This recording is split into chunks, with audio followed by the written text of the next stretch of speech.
Hello, this is Erica from Stella Business Concepts. I'd like to welcome you to our podcast, Practical Biz.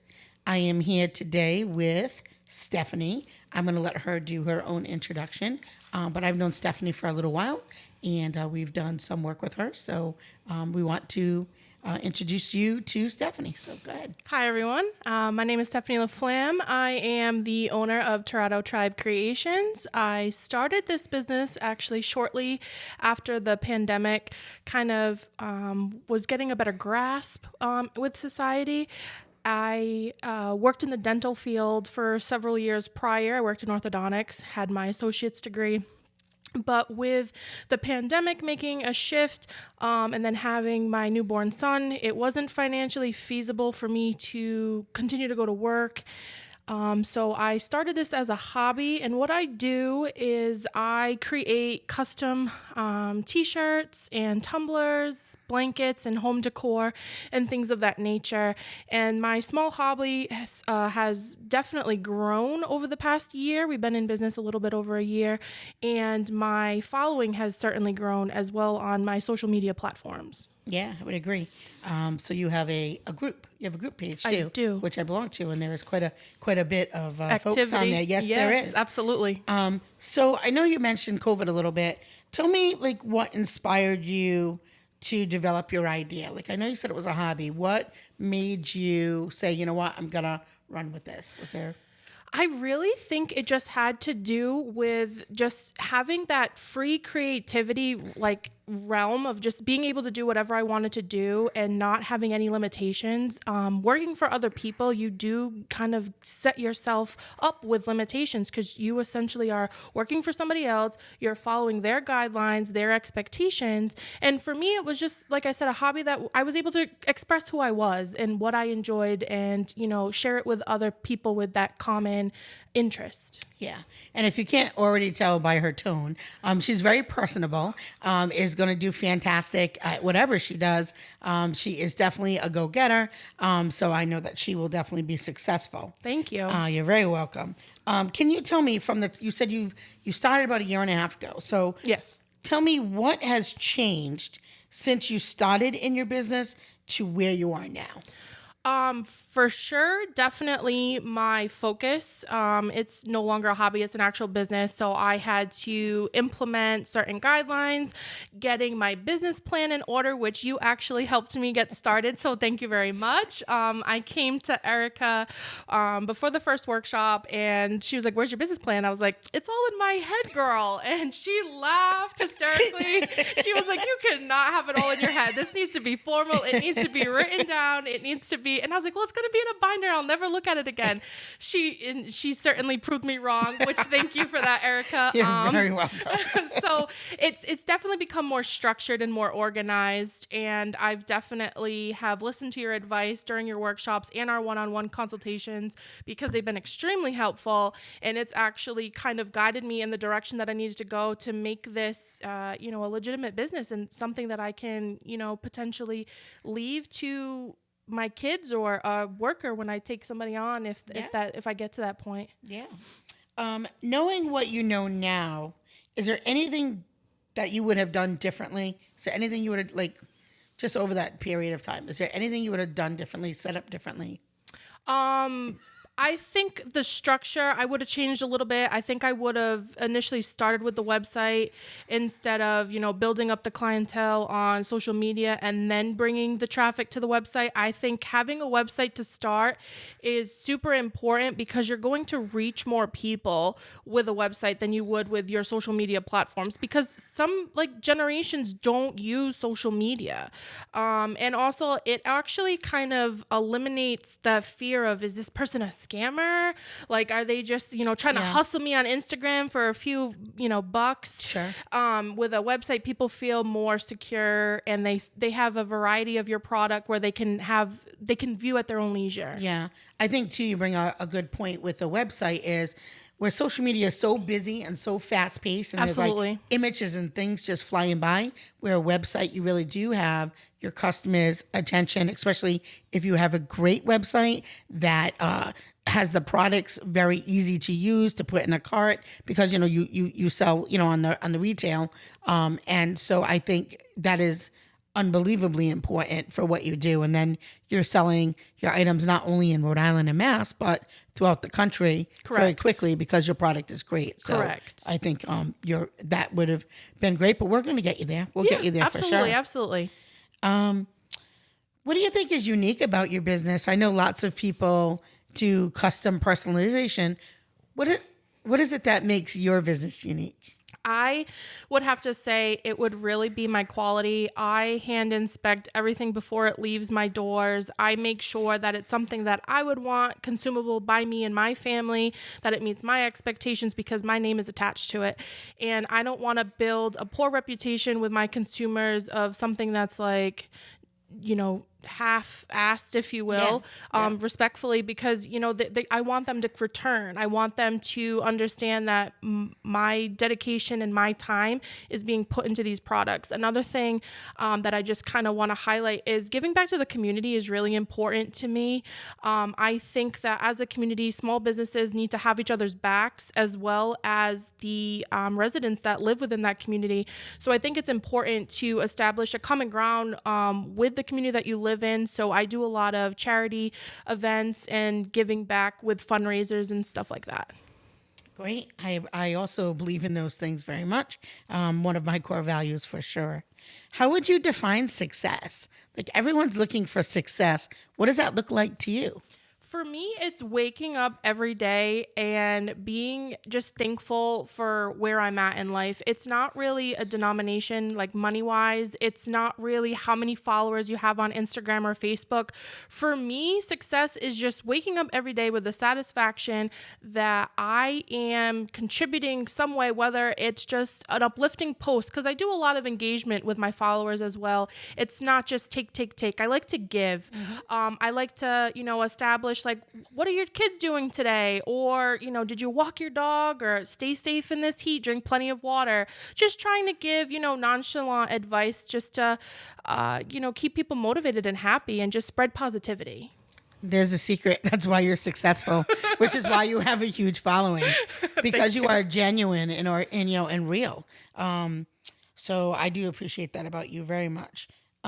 What do you enjoy most about owning your own company? Oh, this one's a good one. I would definitely have to say that I don't have to answer to anybody. It's really Amen, just, amen. Yes, girl. My whole life, because I started working when I was 14 and a half with working papers.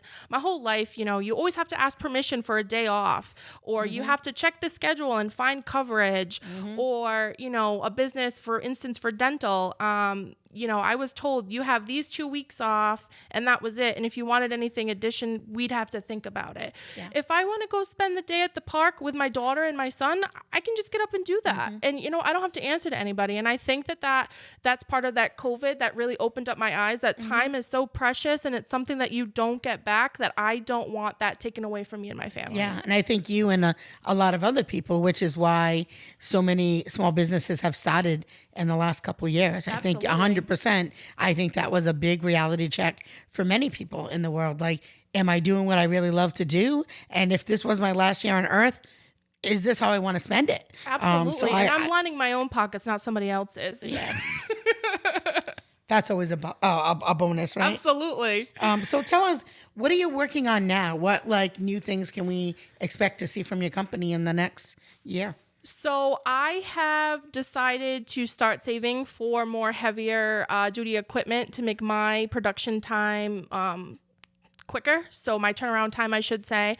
So I've been, taking my profit and reinvesting it into my business. And hopefully I can get where I want to be by the end of this year with a new machine that I'd like to be able to kind of cut down on my costs. As far as tangible goods, I have so many ideas. My mind is spinning 1,000 miles a minute. Oh, girl, I know. You get to the point where you don't sleep. You just can't shut it off. No, My family's can't. yesterday they were like, what are you doing? It's Sunday and you're done with school. And I couldn't stop. I just couldn't. I literally was just working on my business plan for here. And I was just like, oh my God, like the ideas and the things that I had going, I'm like, I can't stop right now, right? When you're sleeping, you're losing out on money. So you gotta.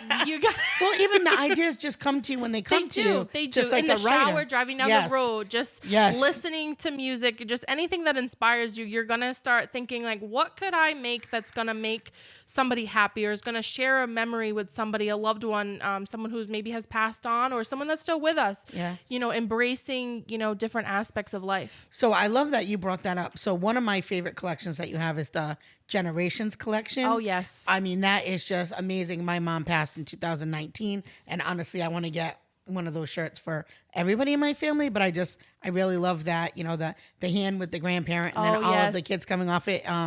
Amazing. That's a good contribution for sure. That's one of my favorite collections. How would you identify your brand if you had to like maybe pick a couple words that would, if you had to articulate it? I know that's a hard question. Yeah, it is. I have to think about that. It's okay. You're in the beginning process I of think I'm still creating kind of working on, you know, getting those 3 key points. And I say that because every day is a work in progress, especially when you're building a brand, you're building these products for your consumers. I don't have anything like set in stone as of right now, and that's okay. Yeah, that is okay. I just kind of ride the waves as they come. It is okay. And sometimes what happens when you are a startup company, there's 2 things that happen. Like you start up and you're not successful, and it takes a long time to build that. And then other times you hit your feet on the ground and you're busy right out the gate, which is what happened to you and has happened to me. So you do have to keep working on it, right? And Absolutely. you keep evolving, you know? I think it's going to find me before I find it. I think you're right. I know you talked a little bit about the community. Is there any special group or community nonprofit that's super special to you that you really... Yes. Okay. So my late father passed away in 1999, and I definitely have always contributed my own personal self to the American Heart Association. So this year, closer to maybe like the middle of the summer, maybe the end of the summer, I have an idea that I haven't really talked to about with my ambassadors either. So it's kind of hush hush, but it's definitely some big event that I am trying to get together to contribute to the American Heart Association in honor of my late father. Yeah. Fantastic. Thank you for sharing that. Absolutely. I know that one of the things that we had talked about is you making a transition over also to doing some B2B work. So working with other businesses to do some larger accounts as well. Correct. So do you have any thoughts on where you'll start with that, or?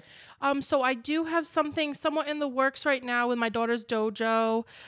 They do have a community service event / organization in addition to the actual dojo that they're trying to establish. Yep.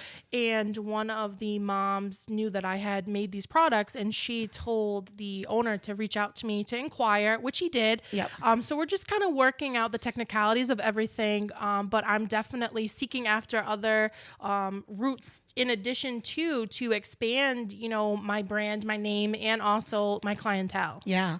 So if you are a business owner in the Rhode Island area, I definitely would recommend your services. Thank you so much. You're very welcome. I think that you Grateful for that. You are a good fit for any small business that doesn't need a bajillion shirts, but you know, a good amount. Yeah, no job's too big or too small. Yeah. I think that you are definitely a good fit for that. Is there anything else that you would like to share with a new entrepreneur who maybe is on the fence and hasn't made that move yet? Just do it. The more you think about it, the less likely you are going to find that right time. That right time is never going to present itself to you because there's never a right time. You got to make that time. You got to make that you time. You got to do it. You got to really devote yourself. It's hard work. There's going to be blood, tears, sweat, you name it. But you know what? The end result is so rewarding. I don't think that there's anything that, you know, compares to running your own business and starting it, and just the overall experience that you gain from it is something that nothing can buy. So I know you had mentioned really at the beginning, talking about coming to workshops and how that's benefited you. Could you tell me a little bit about maybe even not so much the workshop itself, but the atmosphere of working with other small business owners, putting a coach aside? Like what were your thoughts or feelings about that experience? Oh, absolutely. I think it is a great opportunity to learn from other people. We're all going to make mistakes, and that's part of the process. And if you're afraid to make mistakes, then obviously, maybe this isn't the right avenue for you, because I like making mistakes. And the reason for that is because I learn from them and I can find out what works. But I'm going to kind of quote Steve Harvey a little bit, because he mentioned in one of his inspirational videos that people don't remember your mistakes. They're just going to remember that one time you got it right. Yes. And that spoke to me. So that's what I live off of. But working with other small business owners is wonderful, because, you can kind of get feedback from them, because they put themselves in a consumer standpoint to your business or in an ownership standpoint with your business. And they can kind of bounce ideas off of perspectives that you wouldn't have thought of yourself. 100%. I agree with that. And I think even if you look at the best of the best, they all collaborate with each other. They all work together, right? Absolutely. When I think of, somebody like E.T., who's like, to me, I think is the best, right? Eric Thomas. For those of you who don't know, he had a coach. He has a mentor, right? So I do think that, as you move through those progressions, it's really important to have support from either a coach or a group of individuals. I think they both bring something different to the table. Is there anything else that you would like to share with us that I didn't ask you? Not really at this time. I mean, you did a very good job at covering all the topics that, a small business would really be interviewed on. I guess really it's really going to go back to anybody that's feeling or needing inspiration. I think that you need to just do it. I love what I do. I want everybody else to succeed in life. Community over competition. Really just get out there and do what you love. Do what you're compassionate about, because your life is too short and you don't know how much time you have left, and be happy. Just overall be happy. That's a great way to end it. So if you could just give us your contact information for folks that want to reach out to you on social media. Sure, no problem. How they would find you. So on Facebook, you can find us two ways. We have a business page, Tirado Tribe Creations, and we also have a VIP group, Tirado Tribe Creations, as well. You can find us on Instagram. It's short and sweet, Tirado Tribe, as well as TikTok, Tirado Tribe Creations, and my website name is tiradotribecreations.com. Awesome. All right. Thank you so much for tuning in. We are really happy that you came to visit us here on our podcast. Thank you for having me. You're welcome. Bye-bye. Bye-bye. Are you a business owner? Are ready to get your startup? Well, start it. Have a burning question you would like us to answer? Want to know more about the services we offer? Or register for upcoming workshops and events? Looking to book a guest speaker? Or would like to be a guest on the Practical Biz podcast? Visit our website at stellabusinessconcepts.com.